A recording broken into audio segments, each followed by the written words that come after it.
Wall Street, Liverpool, this is DSC News. The Charity Commission is to publish guidance on litigation. The government will look at the impact of counter-terrorism legislation on charities, and the Ice Bucket Challenge has funded a new medical breakthrough.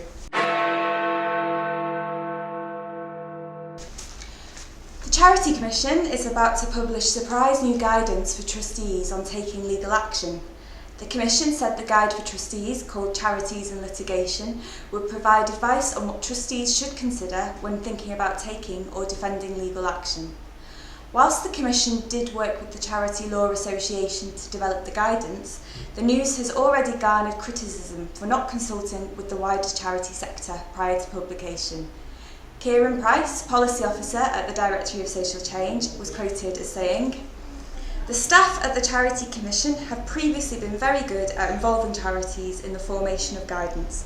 Consulting the sector widely and taking the views of charities into consideration has ensured charities have better tools and information with which to help their beneficiaries. When this doesn't happen, as we've seen with recent guidance around campaigning during the EU referendum, charities can end up with bad guidance. It results in more work for the Commission and damages its relationships with the sector. So it's disappointing that charities have not been consulted." Furthermore, the working party set up by the Charity Law Association to consider the guidance previously raised some concerns about the tone of the draft guidance.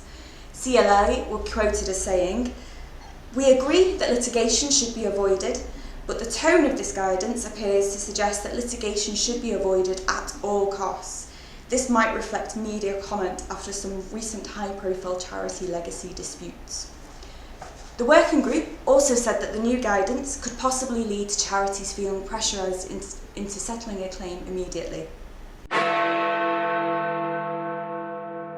The government has said it will examine the impact of counter-terrorism legislation on charities.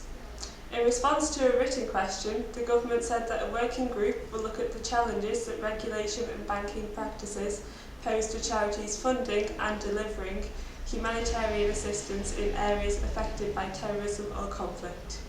A number of charities have had bank accounts withdrawn in recent years, so we'll welcome the opportunity for banks and government to gain a clearer understanding of the challenges of operating in such areas, and to take steps to ensure that charities can continue with vital work.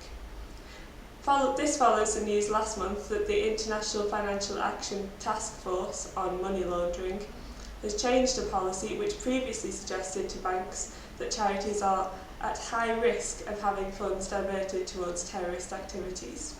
The policy was changed following consultation responses from organisations including DSC to suggest that charities are not particularly vulnerable to terrorist abuse, and to praise the efforts of charities working in conflict areas. And finally, remember the Ice Bucket Challenge from 2014?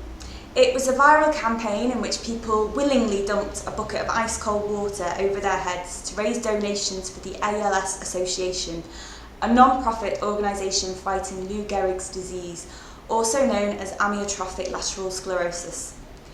ALS is a progressive neurodegenerative disease which causes the death of neurons that control voluntary muscles. The condition results in problems with speaking, swallowing, and eventually breathing. There is no known cure. Numerous celebrities got involved in the Ice Bucket Challenge, from Daniel Radcliffe, Eminem, Rita Ora to Patrick Stewart, as did hundreds of other people from all walks of life. Whilst the challenge did draw some criticism, with some media outlets calling it slacktivism and criticising some participants who jumped in on the trend without mentioning the disease, the campaign did raise more than $100 million in just 30 days. The videos posted to YouTube of people doing the challenge also gained over 1 billion views, making it one of the most successful social media charity campaigns. One of the research projects to hugely benefit from this funding, Project Mine, recently announced an important breakthrough. They've recently discovered a new gene associated with the disease, which may lead to possible new treatments. The identification of the gene will enable researchers to better understand ALS, and the discovery may never have happened if it weren't for people strangely dousing themselves in glacial H2O. To celebrate the achievement of all involved in raising such a tremendous sum, here's the captain himself taking a much more Picard approach to the challenge.